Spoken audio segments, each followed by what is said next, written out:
Dito sa Papa Dudut Stories, ikaw ay hindi nag-iisa.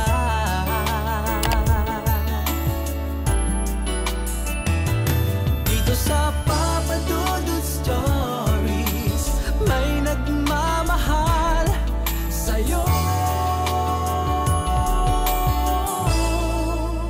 Papa Dudut Stories. Papa Dudut Stories. Sa lahat po ng mga nakatutok ngayon, huwag pong kalimutan mag-like, mag-share at mag-subscribe. Maraming salamat po sa inyong lahat.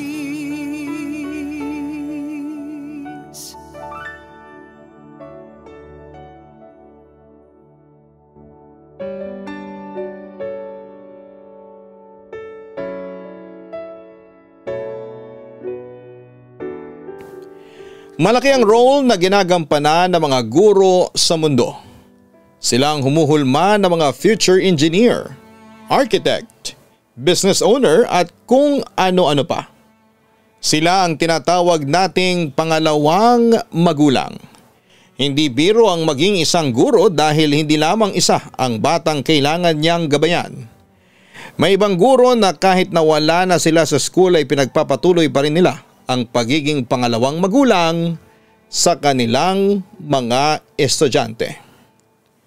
Dear Papa Dudut, naisipan kong ipadala ang kwentong ito para magbigay ng pagpupugay sa ating mga teachers. Naniniwala ako na isa sa mga noble na trabaho ay ang pagiging guro. Itago mo na lamang ako sa pangalan na Prince. 39 years old na ako ngayon at isa na rin po akong guro. Hindi ko pinupuri ang mga guro dahil ganon ako. Kundi minsan sa buhay ko ay may isang guro na tumulong sa akin at naging malaking parte ng aking buhay. Lumaki ako sa isang mahirap na pamilya. Ang nanay ko ay isang labandera habang ang tatay ko ay pa-extra lamang sa iba't ibang trabaho. Karpentero siya. 6 kaming magkakapatid at halos 1 taon lang ang agwat naming magkakapatid sa edad. Pang-4 pala ako sa magkakapatid. Papa Dudut, sa probinsya kami nakatira. Kubo ang bahay namin, maliit lamang yon, kaya siksikan talaga kaming lahat. Magkakatabi kaming lahat kapag natutulog. Isang pwesto namin na yon ay tulugan sa gabi at sa umaga ay doon kami kumakain. Wala kaming lamesa kaya sa sahig kami kumakain. Madalas akong mabuli sa school nung elementary ako dahil sa palagi akong pumapasok sa school na gusot ang damit. Bukod doon ay isa pang reason kung bakit ako nabubuli ay dahil sa pagiging malambot ko. Marami, Papa Dudut, ang nagsasabi na bakla ako dahil sa pagiging malamya ko at parang babae raw akong magsalita. Alam ko sa sarili ko na kahit na ganoon ako kumilos at magsalita ay hindi po ako bakla. Doon naniniwala ako na walang masama sa pagiging bakla. Lalo na kung wala kang tinatapakang tao. Kahit ang sarili kong pamilya ay naniniwala na bakla ako.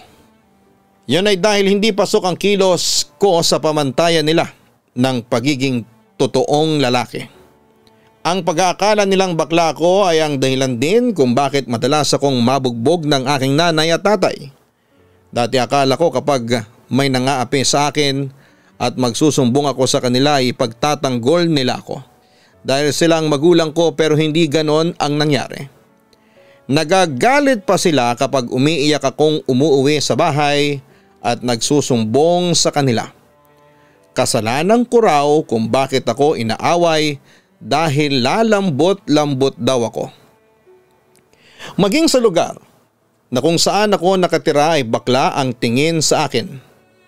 Kapag nakikita ako ng ibang nanay o tambay ay inuutusan nila akong sumayaw o magmodel pero hindi ko na lamang sila pinakikinggan at hindi ko sila sinusunod. Kaya masasabi ko na hindi naging magandang childhood ko, Papa Dudut. Wala po akong kaibigan at ang tingin sa akin ng mga kaklase ko ay basura.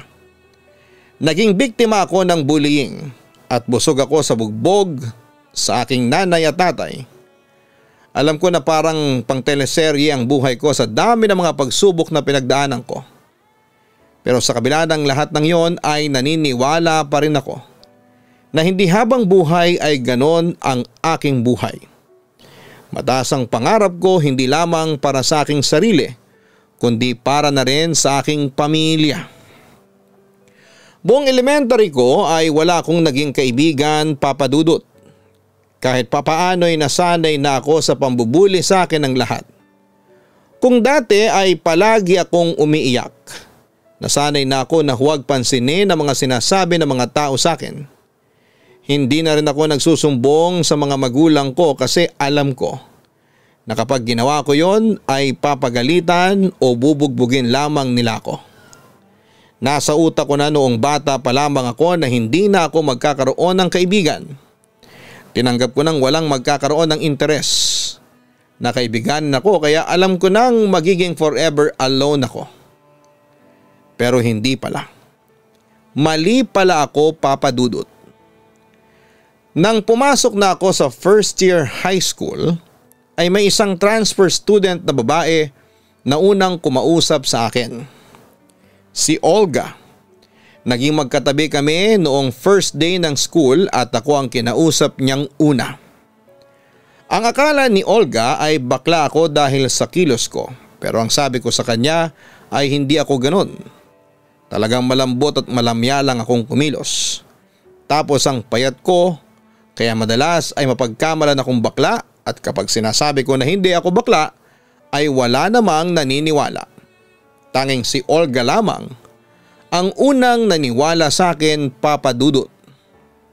Napakasaya ko nang maging magkaibigan kami ni Olga. Nagkaroon ako ng tagapagtanggol sa mga nambubuli sa akin.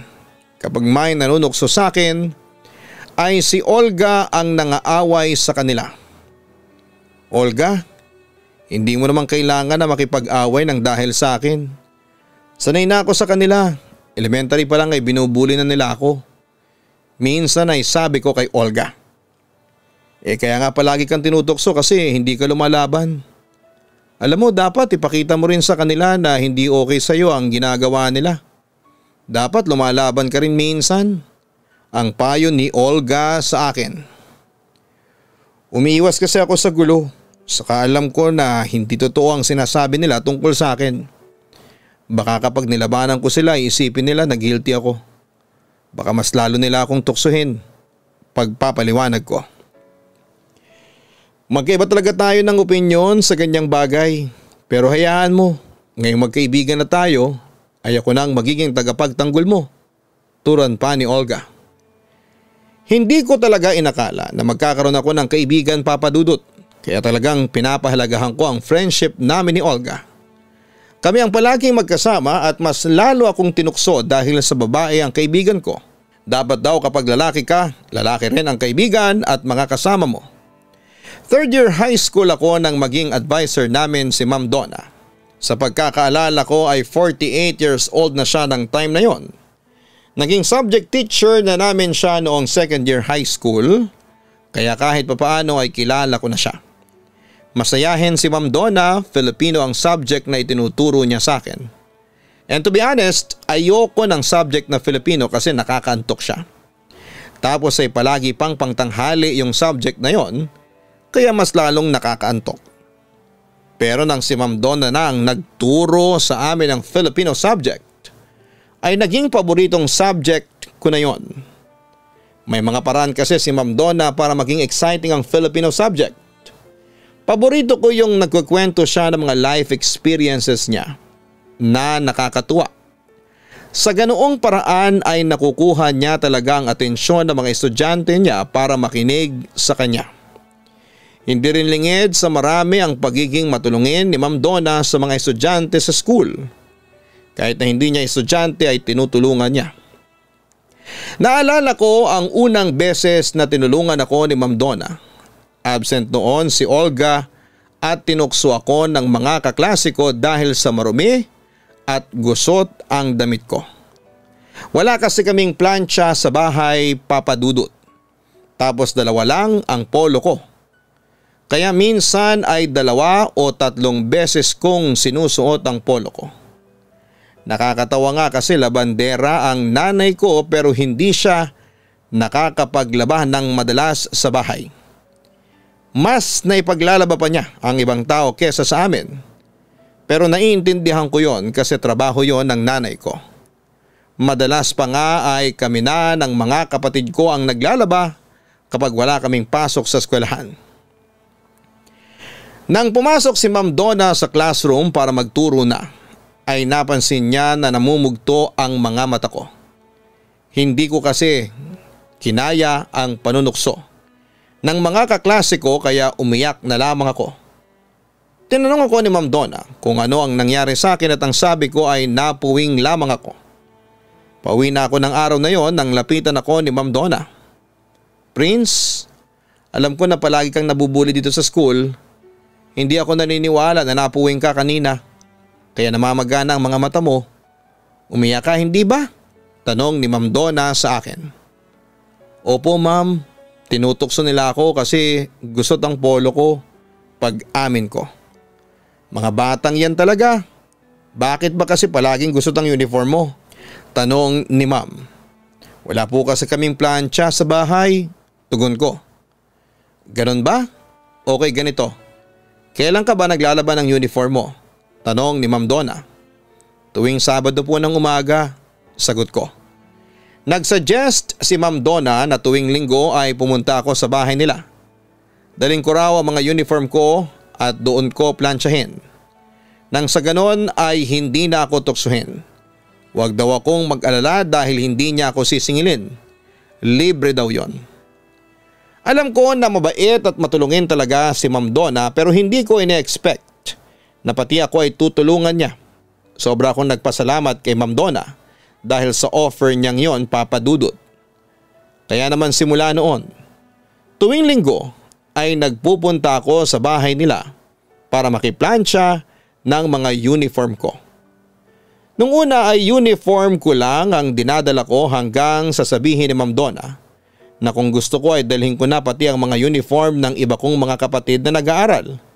Nang time na yon ay 3 kami nag-aaral kaya lahat ng uniform nila ay pinaplansya ko sa bahay ni na Ma'am Donna. Dahil sa tuwing Linggo ay nasa bahay ako ni Ma'am Donna, ay nakilala ko na rin ang asawa niya at 2 anak niyang babae na parehas na nasa college. Lahat sila'y mabait, papadudot, maganda rin ang turingan nila sa isa't isa. Hindi ko tuloy maiwasang mainggit dahil hindi kami ganoon sa bahay. Minsan ay tinanong ako ni Ma'am Donna kung ano ang pangarap ko. Ang sabi ko ay gusto kong maging teacher na kagaya niya. Ang totoo ay ayaw kong maging teacher dahil pulis ang gusto kong maging pagdating ng araw. Pero nagbago yon. Simula nang makilala ko si Ma'am Donna.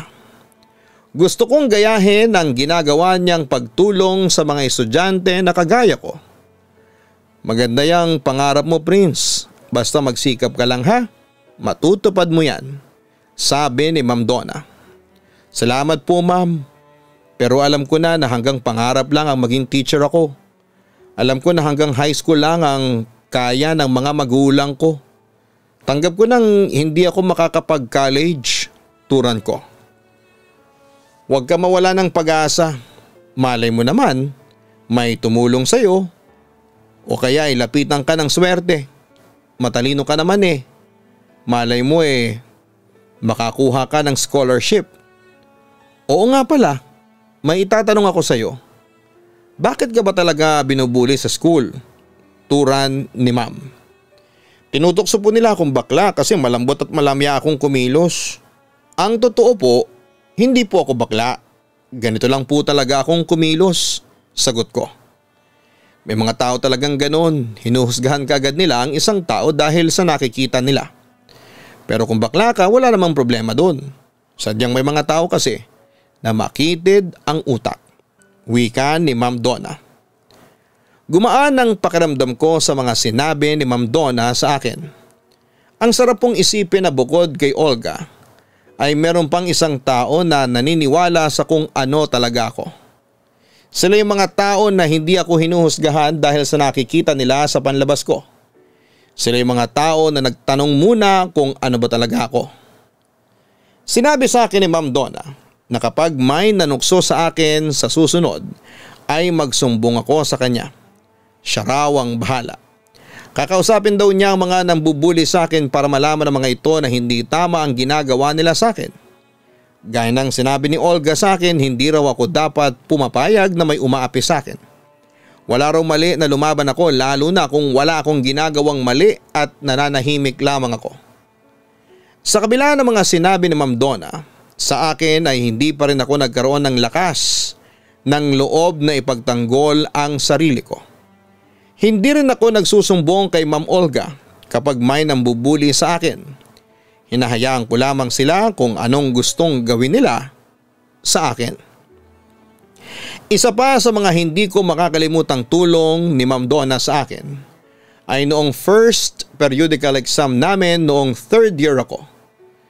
Kailangan ko noon ng 20 pesos para pambayad sa test paper na ipapa-photocopy. Humingi ako ng pera kay nanay pero hindi niya ako binigyan. Huwag mo nga akong niloloko, Prince. Malamang wala kayong ambagan. Ibubulsa mo lang ang 20 pesos. Akala mo ba hindi ko alam yang ganyang tirada mo? Ganyan din ako nung nag-aaral. Hindi mo ako maloloko. Bulyaw ni nanay sa akin. Nay, nagsasabi po ako ng totoo.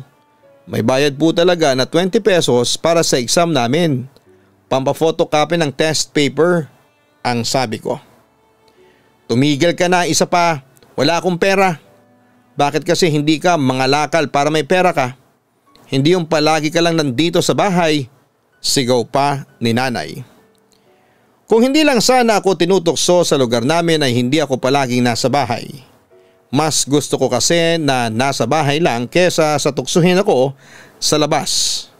Kahit na walang ibinigay na 20 pesos si nanay sa akin ay pumasok pa rin ako sa school sa araw ng exam namin. Bago ako magpunta sa classroom ay pumunta muna ako sa faculty room para kausapin si Ma'am Donna. Ang bala ko ay makikiusap ako sa kanya na pakuhain niya ako ng exam. Tapos isusunod ko na lamang yung bayad ko na 20 pesos. Nang sabihin ko yon kay Ma'am Donna ay hindi ko inaasahan ang naging sagot niya sa akin. Huwag mo nang intindihan ang pambayad mo. Ako nang magbabayad para sa test paper mo, ang sabi ni Ma'am Donna. Maraming salamat po, ma'am. Ang bait mo po talaga, ang naiiyak kong wika. Binigyan ako ni Ma'am Donna ng 20 pesos at bukod pa roon ay binigyan pa niya ako ng another 20 pesos nang malaman niya na 2 piso lang ang baon ko. Bumili raw ako ng nakakabusog na pagkain sa recess kasi mahirap mag-exam kapag gutom o walang laman ng sikmura. Kahit daw nag-review ako ay baka wala akong maisagot. Nang dahil sa mga tulong at kabaitan ni Ma'am Donna ay mas lalo akong nagkaroon ng kagustuhan na maging isang teacher na kagaya niya. Siyang naging inspirasyon ko para makapag-aral. Kung noon ay tanggap ko ng hanggang high school lang ang matatapos ko, ay nagbago na yon. Nangako ako ng time na yon sa sarili ko na gagawin ko ang lahat para makapagtapos ako ng college at magiging teacher din ako. Kahit binatilyo na ako ng panahon na yon, ay patuloy pa rin ang pangbubugbog ng nanay at tatay ko sa akin, Papa Dudut. Yun pa rin ang dahilan nila, ang pagiging malamya ko. Lalo na si nanay kapag nakikita niya ako na malambot ang kilos, ay nagagalit siya sa akin at sinasaktan niya ako. Sabi ni nanay, kasalanan ng maging bakla. Kapag daw hindi ako nagbago ay mamalasin ako at tatanda ako ng mag-isa. Talagang kumbinsido sila na binabay ako kahit sinasabi ko sa kanila ng paulit-ulit na hindi ako bakla. Hindi ba dapat ay mas kilala nila ako dahil sila ang mga magulang ko? Sa aming magkakapatid, ako ang palagi nilang binubugbog. May mga pagkakataon na pumapasok ako sa school na meron akong pasa sa braso o hindi kaya ay sa mukha. May isang pagkakataon na napansin ni Olga ang pasa ko sa braso. Hoy Prince, Na paano niyang pasamo sa braso? Tanong ni Olga sa akin. Nadapa ako. Tatanga-tanga kasi ako Pagsisinungaling ko. Ay hindi ako naniniwala. Ilang beses ko nang nakikita na may pasaka sa katawan. Ano yan? Palagi kang nadadapa. Prince, magsabi ka nga ng totoo sa akin. Ano pa at naging best friend tayo? Turan pa ni Olga. Sa pagkakataon na yon ay nagsabi na ako ng totoo kay Olga, Papa Dudut. Sinabi ko sa kanya na madalas akong bugbugin ng nanay at tatay ko. Awang-awa naman si Olga sa akin noon. Wala akong kalam-alam na sinabi pala ni Olga kay Ma'am Donna ang pananakit ng mga magulang ko sa akin. Nang uwian na ay pinatawag ako ni Ma'am Donna sa faculty room at doon ay sinabi niya sa akin na kinausap siya ni Olga at sinabi ni Olga ang nangyari sa akin sa bahay. Naging matapat ako sa mga tanong ni Ma'am Donna, Papa Dudut. Pakiramdam ko kasi ay safe ako sa kanya at magana ang pakiramdam ko sa kanya. Kailangan kong kausapin ang mga parents mo, Prince. Hindi ka dapat nila sinasaktan ng ganyan. Oo, may mga magulang na ganyan ang klase ng pagdidisiplina. Pero wag namang aabot sa point na may pasaka. Tara, sasama ako sa iyo ngayon sa bahay ninyo. Ang sabi ni Ma'am Donna na ikinatakot ko. Wag na po, ma'am. Hindi na po kailangan. Baka mas lalong magalit si nanay at tatay sa akin. Pagtutol ko.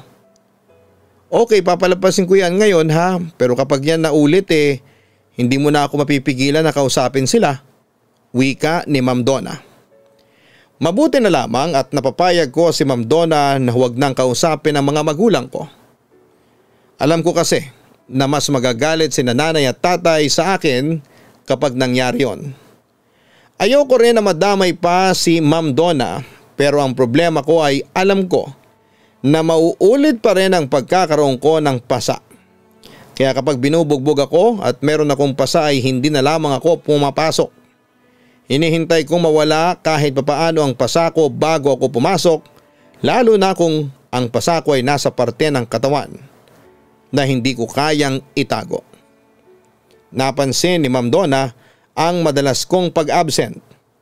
Tinanong niya ako kung bakit ako palaging absent sa klase at ang sabi ko ay madalas akong magkasakit. Nag-offer pa nga siya ng ipa-check up ako. Pero ang sabi ko ay ibinibili naman ako ng gamot ng nanay ko. Nangihinayang kasi si Ma'am Donna kapag uma-absent ako kasi baka raw bumaba ang grades ko. Running for first honor kasi ako noon. Doon ko na-realize na kahit pala hindi mo kadugo ang isang tao ay pwede pa rin maging concern sa'yo. Pwede pa rin nilang iparamdam sa'yo ang pagmamahal na hindi mo nakukuha sa sarili mong pamilya. Hindi pala lahat ng tao ay kagaya ng mga nabubuli sa akin. At kagaya ng mga magulang ko. May mga tao pa rin palang mabubuti kagaya ni Ma'am Donna at Olga. Isang araw ng linggo, wala si nanay at tatay dahil sa meron silang trabaho. Kami lang ng mga kapatid ko ang nasa bahay at ako talaga ang inutusan nila na gumawa ng halos lahat ng mga gawaing bahay. Yung panganay namin na lalaki ay palaging wala sa bahay dahil mahilig siyang mag-basketball. Tapos na siya ng high school pero kahit nasa edad na siya na pwede na siyang magtrabaho ay hindi pa rin siya nagtatrabaho. Bago umalis si nanay para maglamada ay sinabi niya na gabi na raw siyang makakauwi at gusto niya. Nakakain na lamang siya pag uwi. Hindi na ako nakapunta noon kay Ma'am Donna para makiplansya dahil po sa dami ng ginawa ko, Papa Dudut. Nang nagsasaing na ako ng gabi ay nasunog ko ang sinaing dahil abala ako sa pagtitiklop ng mga damit namin. Pagdating ni nanay ay nakita niya na sunog ang sinaing ko. Kaya naman binugbog na naman niya ako. Gamit ang tambo ay pinagpapalo niya ako. Nadagdagan pa ang galit niya, Papa Dudut, dahil siguro sa pagod niya sa maghapon na paglalaba. Ang pinanghahampas niya sa akin ay yung hawakan ng tambo na gawa sa kahoy. Sabi ni nanay wala nang araw kaming bigas ay susunugin ko pa raw. Bukod sa mga palo ay hindi pa niya ako pinakain ng gabing yon. Hinayaan niya akong magutom. Kinabukasan, Lunes na, ay hindi ako pumasok sa school dahil sa mga pasako sa katawan. Ayokong makita yon ni Ma'am Donna at papasok na lamang ako sa school kapag nawala na ang mga pasako. Kinagabihan ng araw na yon ay hindi ko inaasahan na pupunta si Ma'am Donna at Olga sa bahay namin. Nagulat talaga ako. Si nanay ang humarap sa kanila at ako ay nasa loob ng bahay. Narinig ko na tinanong ni Ma'am Donna kay nanay kung bakit hindi ako pumasok. Ang sabi ni nanay ay tinatamad daw ako. Pwede ko po bang makita si Prince, Mrs.? Tanong ni Ma'am Donna kay nanay. Nasa loob nakahiga, napakatamad talaga ng batang yun. Turan pa ni nanay. Pumasok si na Ma'am Donna sa bahay namin at nakita niya ako na puro pasa. Doon na umalma si Ma'am Donna. Tinanong niya ako kung bakit ako ay may mga pasa. Pero hindi ako nagsalita noon. Si nanay ang sumagot at parang proud pa niyang sinabi na pinalo niya ako dahil sinunog ko ang sinaing noong nakaraang gabi. Mrs., hindi dapat umaabot sa ganyan ang pagdidisiplina ninyo kay Prince. Alam niyo bang may batas na nagpoprotekta sa mga bata? Pwede kayong makulong sa ginagawa ninyo kay Prince. Ang naluluhang sabi ni Ma'am Donna. Bakit ka ba nakikialam? Anak ko naman yan. Saka dapat lang yan sa kanya kasi babakla-bakla siya. Puro kalandian siguro ang ginagawa niyan kaya nasunog ang sinaing niya. Galit na wika pa ni nanay. Sarili ninyong anak si Prince pero hindi niyo alam na hindi siya bakla? Ang sabi pa ni Ma'am Donna. Bakla naman talaga yan. Ang lamya-lamya. Wika pa ni nanay. Hindi po porket malambot kumilos bakla na. Mrs., may mga anak din po ako at nagkakamali rin sila pero hindi ako ganyan magdisiplina. Napapalo ko rin sila dati pero hindi ganyan nabugbog sarado na. Sambit pa ni Ma'am Donna. Alam mo ma'am, mas mabuti pa na umalis na kayo. Nagiging pakialamera na kayo sa sarili kong anak. Teacher ka lang, di ba? Ako ang nanay at wala kang pakialam kung anong gawin ko sa anak ko at hindi ako natatakot sa sinasabi mong makukulong ako. Pagtataboy pa ni nanay kina Ma'am Donna. Kapag naulit pa ito ay pasensyahan na lang tayo. Matapang na tura ni Ma'am Donna bago sila umalis ni Olga. Pag alis ni na Ma'am Donna ay pinagalitan pa ako ni nanay. Kung pumasok lang daw sana ako sa school ay hindi pupunta roon ang teacher ko. Hindi ko naman masabi sa kanya ang dahilan ko kaya hindi ako pumasok sa school ng araw na yon, Papa Dudut. Alam ko na hindi niya ako maiintindihan. Pero aaminin ko, natakot ako sa mga sinabi ni Ma'am Donna na pwedeng makulong si nanay sa pananakit sa akin. Kahit na hindi maganda ang pagtrato nila sa akin ni tatay ay ayoko pa rin silang makulong.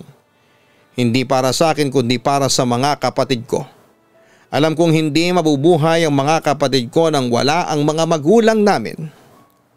Makalipas ang 3 araw ay pumasok na ulit ako sa school. Inasahan ko nakakausapin ako ni Ma'am Donna at hindi nga ako nagkamali. Ang sabi niya sa akin kapag daw binugbog ulit ako ng nanay o tatay ko ay magsumbong agad ako sa kanya. Hindi raw kaya ng konsensya niya na meron siyang estudyante na dumadanas ng nararanasan ko. Hindi niya raw kaya na manahimik lamang dahil kapag may hindi magandang nangyari sa akin ay hindi niya raw mapapatawad ang sarili niya. Ma'am, nagpapasalamat po ako sa concern ninyo sa akin. Pero okay lang po ako. May kasalanan naman po ako kaya nasasaktan nila ako. Pagtatanggol ko sa aking mga magulang. Hindi ka okay, Prince. Huwag mo nang ipagtanggol ang mga magulang mo. Kasi mali talaga ang ginagawa nila sa iyo. Basta kapag naulit pa yan, pasensyahan tayo, pero kikilos na ako. Ang sabi ni Ma'am Donna. Nakiusap ako kay Ma'am Donna na huwag niyang ipapakulong ang mga magulang ko kasi kawawa ang iba ko pang mga kapatid. Pero hindi siya nakinig sa akin. Awang-awa talaga siya sa akin ang time na yon at napaiyak pa siya. Niyakap ako ni Ma'am Donna at napaiyak na rin. Naramdaman ko talaga ang pagmamahal ni Ma'am Donna na para bang siya ang nanay ko. Inisip ko pa nga ng time na yon na sana nga ay si Ma'am Donna na lamang ang nanay ko. Siguro kung siya ang nanay ko ay mabubusog ako sa pagmamahal at hindi ako makakaranas ng pananakit. Isang gabi kakatapos lang naming kumain, ako ang palaging nakatoka sa paghuhugas ng pinagkainan kapag gabi. Tinapos ko kaagad yon kasi marami akong assignment na kailangang tapusin. Matagal-tagal na rin na hindi ako nasasaktan ng mga magulang ko. Ang ginagawa ko kasi ay sinusunod ko sila palagi at ginagawa ko ng maayos sa mga utos nila sa akin. Para hindi na ako magkamali, talagang iniiwasan ko ng masaktan ulit. At sa takot ko na may gawin si Ma'am Donna na ikakapahamak ng nanay at tatay ko. After na mga gawain ko para sa gabing yon ay sinisimulan ko nang gawin ang mga assignment ko. Wala pala noon si tatay sa bahay dahil nakikipag-inuman siya sa mga kaibigan niya. Tanghali siyang umalis ng bahay at kahit gabi na ay wala pa rin siya. Sa dami ng assignment na kailangan kong tapusin ay inabot na ako noon ng 10:00 ng gabi. Nang sandaling yon ay dumating na si tatay, lasing na lasing siya, inutusan niya akong magtimpla ng kape para sa kanya at napansin ko na masama ang tingin niya sa akin. Parang galit siya kahit na wala naman akong ginagawang mali. Nang iabot ko kay tatay ang kape, ay kung ano-ano na ang mga sinabi niya sa akin. Kagaya ng ikinakahiya niya raw ako kasi bakla ako. Pinagtatawanan daw siya ng mga kainuman niya dahil meron siyang baklang anak. Tay, hindi naman po ako bakla, lalaki po ako. Malambot lang po talaga akong kumilos, magalang kong sabi. Sa tingin mo ba, maniniwala ako sa iyo?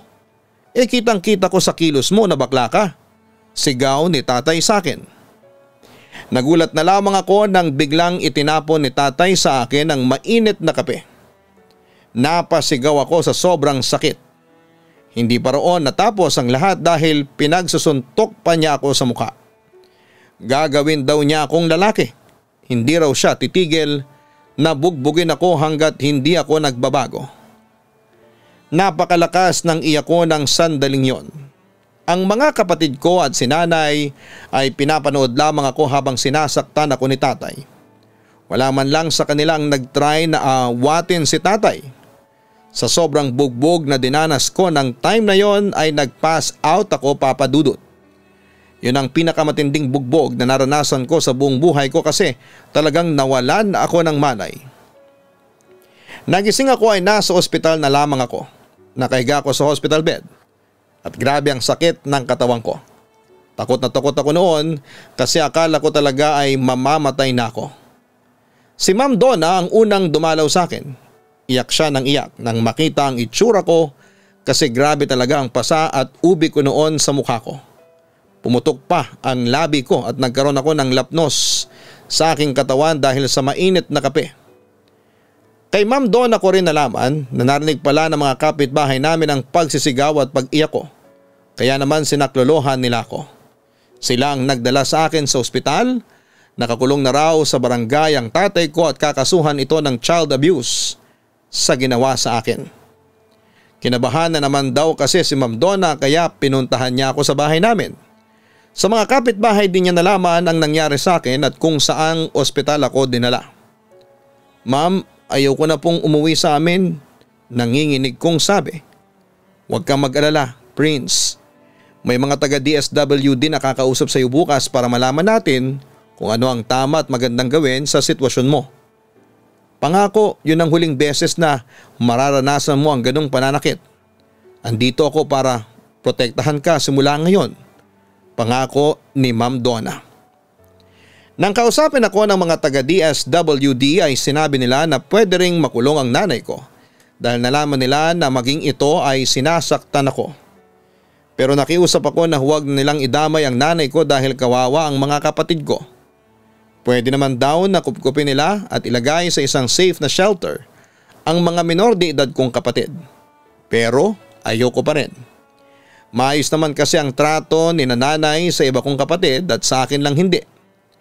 Tinanong din nila ako kung meron ba akong kamag-anak na pwedeng kumupkup sa akin at ang sabi ko ay wala akong alam. Hanggang sa nag-offer si Ma'am Donna na gusto niya akong kupkupin. Nagulat ako sa sinabing yon ni Ma'am Donna, Papa Dudut. Titingnan daw muna ng mga taga DSWD kung safe ba talaga ako sa poder ni Ma'am Donna at kung may kakayahan siya na kupkupin ako. Ma'am, seryoso ka ba sa sinabi mo? Gusto mo kong tumira sa inyo? Hindi makapaniwalang tanong ko kay Ma'am Donna. Oo naman, Prince. Bakit? Ayaw mo ba? Tanong ko. Hindi naman po sa ganun. Iniisip ko lang po kasi ang mga kapatid ko. Paano sila kung wala ako sa bahay? Baka hindi nila kaya. Turan ko. Prince, matagal mo na silang inuuna. Matagal ka nang nagtitiis. This time, sarili mo naman ang isipin at unahin mo. Huwag kang mag-alala kapag pumayag ang DSWD na sa aking kamuna, ituturing kitang parang tunay kong anak. Ang naluluhang wika ni Ma'am Donna. Pumayag ang mga taga DSWD na pansamantala ay si Ma'am Donna ang maging guardian ko. Sa kanila na ako tumira pagkatapos kong makalabas sa ospital. Naging maganda ang welcome ng asawa at mga anak ni Ma'am sa akin at binigyan din nila ako ng sariling kwarto. May isang bakanting kwarto pa kasi sa bahay nila at sabi pa nga ni Ma'am Donna ay parang nakalaan talaga yon para sa akin. Nagpasalamat ako sa Diyos na hindi nakulong ang nanay ko at si tatay naman ay nakalaya rin makalipas ang ilang linggo. Grabe po ang trauma na ibinigay sa akin ng huling pangbubugbog ni tatay, Papa Dudut. Halos gabi-gabi akong nananaginip na sinasaktan ako ni tatay. At kapag nagigising ako ay takot na takot ako. Tinupad ni Ma'am Donna ang ipinangako niya sa akin. Itinuring niya akong parang tunay niyang anak. Ibinigay niya ang lahat ng kailangan ko. Pakiramdam ko nga ay nananaginip lamang ako kasi hindi ko akalain na makakaranas ako ng ganong pagtrato sa ibang tao. Pero sa totoo lang, namimiss ko ang pamilya ko. Kaya lang kapag iniisip ko na babalik ako sa kanila ay malamang mauulit na naman yung nangyari sa akin. Isang araw ay biglang sumugod si nanay sa bahay ni na Ma'am Donna. Nagwawala siya sa labas at sumisigaw siya na ibalik na ako ni Ma'am Donna sa kanya. Sinabi ko kay Ma'am na mas okay yata na sumama na ako sa nanay ko para hindi na sila madamay. Nahihiya na kasi ako sa kanila pero ang sabi ni Ma'am Donna ay hindi ako uuwi sa amin. Siya raw ang bahalang magpaalis sa nanay ko. Matapang pero mahinahon na hinarap ni Ma'am Donna si nanay. Ibalik mo si Prince. Ibalik mo ang anak ko. Pakialamera ka, teacher ka lang naman. Galit na sigaw ni nanay kay Ma'am Donna. Mrs., nakalimutan niyo na ba ang pinag-usapan natin kasama ang taga DSWD? Hindi na pwedeng bumalik si Prince sa inyo dahil sinasaktan ninyo. Paliwanag ni Ma'am Donna. Wala akong pakialam. Palabasin mo si Prince. Prince, lumabas ka dyan. O baka gusto mong pumasok pa ako dyan? Banta ni nanay. Subukan mong pumasok nang walang pahintulot ko para makasuhan ko kayo ng trespassing. Hindi po kayo welcome sa bahay ko, Mrs. Hindi sana mawawala si Prince sa inyo kung trinato nyo siyang tama. Hindi na kayo naawa sa bata. Ginawa nyong punching bag. Gusto nyong bumalik si Prince sa inyo tapos ano? Sasaktan ninyo? Kaya kung ako sa inyo, uuwi na lang ako kasi kapag hindi ako nakapagpigil ay pulis na ang hihila sa inyo paalis. Ang sabi ni Ma'am Donna sa nanay ko. Natakot ang nanay ko sa mga sinabing yon ni Ma'am Donna kaya mas pinili niyang umalis na lamang pero nagbanta siya na babalik siya at hindi siya papayag na hindi niya ako mababawi. Pagkapasok ni Ma'am Donna ay kinausap niya ako kaagad. Sinabi niya na huwag ako mag-alala kasi hindi siya papayag na makuha ako ng nanay ko. Hindi raw siya papayag na may manakit ulit sa akin. Papa Dudut, tuluyan nang si Ma'am Donna ang naging guardian ko. Naging pamilya na rin ako sa kanila ng pamilya niya. Paminsan-minsan ay nakikibalita pa rin ako sa mga kapatid ko kung ano ang lagay nila. Dahil sa malalaki na ang baon ko sa school ay nagagawa ko ng makapag-ipon at kapag medyo malaki na ang ipon ko ay ibinibigay ko sa mga kapatid ko. Hindi na rin ako ginulupan ni nanay at tatay. Bilang ganti po sa kabutihan ni Ma'am Donna ay pinaghusayan ko po ang pag-aaral at valedictorian ako nang graduate ako sa high school. Akala ko ay kapag nakatapos na ako ng high school ay titigil na si Ma'am Donna sa pagkupkop sa akin. Pero hindi pa pala, Papa Dudut. Sinabi niya na pag-aaralin niya ako ng college at kung gusto ko pa rin na maging isang guro na kagaya niya ay kasama ko siyang tutuparin ang pangarap ko na yon. Pinagbutihan ko ang pag-aaral ko at makalipas ang ilang taon ay naging ganap na akong guro kagaya ng dati kong pangarap. Nagtrabaho ako sa isang public school ng ilang taon at nang magkaroon ako ng offer na magtrabaho sa Thailand bilang teacher ay grinab ko na yon. Sa Thailand ay nakilala ko si Rowena na isang Filipinong guro doon. Naging kami at nagpakasal kami nang umuwi kami sa Pilipinas. Sa kasal namin ay in-invite ko ang buong pamilya ko. Noon lang ulit kami nagkita-kita matapos ang napakahabang taon. Humingi naman ng tawad sa akin ang mga magulang ko sa mga maling nagawa nila sa akin. Sinabi ko sa kanila na matagal ko na silang napatawad at never akong nagtanim ng sama ng loob sa kanila. Bumalik ako sa Thailand habang si Rowena ay nagtrabaho na lamang sa Pilipinas. Tumutulong na rin ako noon sa pamilya ko at syempre kay Ma'am Donna. Tinanggihan pa nga ni Ma'am Donna ang mga pinapadala ko sa kanyang pera dahil ayon sa kanya ay hindi siya humihingi ng kahit na anong kapalit sa ginawa niyang pagtulong sa akin. Masaya na raw siya na makita akong nagtatagumpay sa aking buhay. Ngayon ay retired na sa pagtuturo si Ma'am Donna. Tuluyan na rin akong umuwi sa Pilipinas at dito na rin po ulit ako nagtatrabaho. Paminsan-minsan ay nakikita pa rin kami ni Ma'am Donna.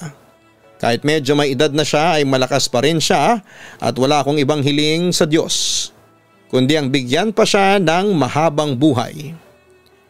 Kung nakikinig man ngayon si Ma'am Donna, kahit ilang beses ko nang nasabi ito sa inyo, gusto ko pa rin na magpasalamat sa inyo at sa pamilya mo.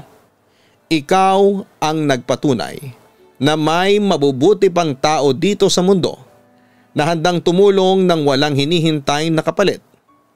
Habang buhay ko pong tatanawin ang utang na loob ko sa inyo dahil kung hindi kayo nagmalasakit sa akin noon ay wala ako sa kinakalagyan ko ngayon. Siyempre hindi ko rin po makakalimutan ang best friend kong si Olga.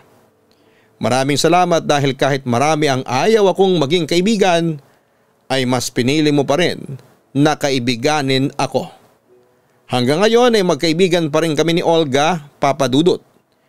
Naniniwala ako na marami pa rin kagaya ni Ma'am Donna sa mundo, Papa Dudut. Kaya kapag nakatagpo kayo ng taong kagaya niya, napaka-bless ninyo. Lubos na nagpapasalamat, Prince. Isang mahigpit na yakap para sa mga bata at kabataan na nakakaranas ng pang-aabuso mula sa sarili nilang pamilya o kahit sa ibang tao. Ipinagdarasal ko na sana ay magwakas ang inyong paghihirap at makamit ninyo ang hustisya na nararapat para sa inyo. Gawin ninyong motivation at inspiration ang nangyari sa inyo upang putulin ang hindi tamang paraan ng pagdidisiplina sa mga bata. Nakakatuwang isipin na sa mundo nating puno ng kaguluhan at kabi-kabila ang mga krimen, ay may mga tao pa rin ginintuan ang puso. Mga tao na handang tumulong sa iba nang walang hinihinging kapalit. Kung minsan kung sino pa ang hindi natin kadugo ay sila pa ang tutulong sa atin. Tunay na kahanga-hanga ang ating mga guro dahil bukod sa pamilya nila, ay inaasikaso rin nila ang kanilang mga estudyante. Kaya nararapat na irespeto at igalang natin sila bilang sukli sa unconditional love na ibinibigay nila sa atin. Hanggang sa muli, ako po ang inyong si Papa Dudut. Suportahan po ninyo ang Gianna Vlogs, ang aming weekly family vlogs. Likewise, ang aming pong Ka-Istorya Horror YouTube channel para po sa mga daily uploads ng mga nakakatakot na kwento. Maraming salamat po sa inyong lahat.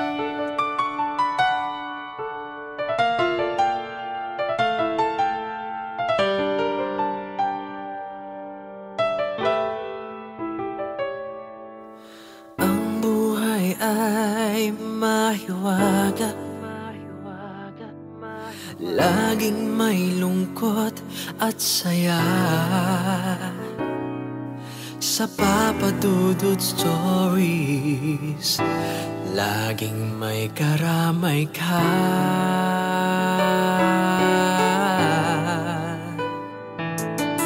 Mga problemang kay bigat, dito ay pakikinggan ka. Sa Papa Dudut Stories, kami ay iyong kasama. Dito sa Papa Dudut Stories, ikaw ay hindi nag-iisa.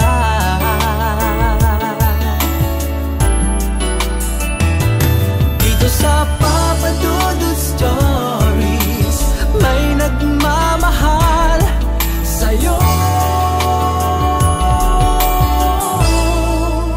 Papa Dudut Stories, Papa Dudut Stories,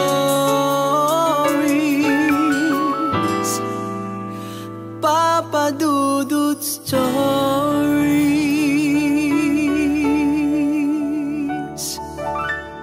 Hello mga ka-online, ako po ang inyong si Papa Dudut. Huwag kalimutan na mag-like, mag-share at mag-subscribe. Pindutin ang notification bell para mas maraming video ang mapanood ninyo. Maraming salamat po sa inyong walang sawang pagtitiwala.